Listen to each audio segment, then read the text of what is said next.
అంబేద్కర్ కోనసీమ జిల్లా మామిడికుదురు మండలం అప్పనపల్లి బాలబాలాజీ స్వామి ఆలయంలో భోగి వేడుకలు ఘనంగా నిర్వహించారు. తెలుగువారి సంస్కృతి సంప్రదాయాలను ప్రతిబింబిస్తూ సాంస్కృతిక కార్యక్రమాలు ఏర్పాటు చేశారు. హరిదాసు, గంగిరెద్దులు, డప్పు వాయిద్యాలతో ఆలయ అధికారులు అంగరంగ వైభవంగా భోగి వేడుకలు నిర్వహించారు.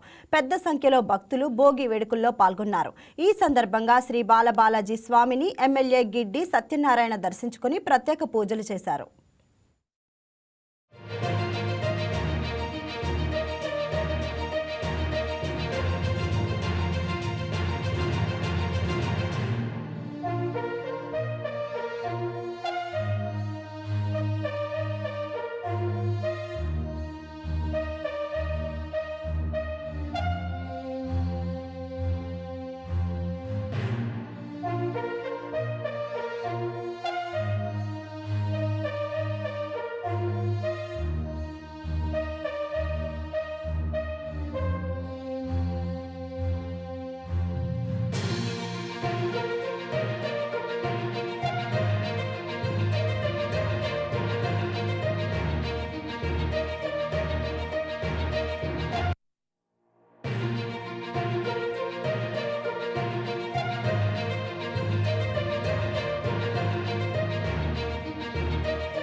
ఈ వీడియో మీకు నచ్చినట్లయితే లైక్ చేయండి, షేర్ చేయండి, మా ఛానల్కి సబ్స్క్రైబ్ చేయండి.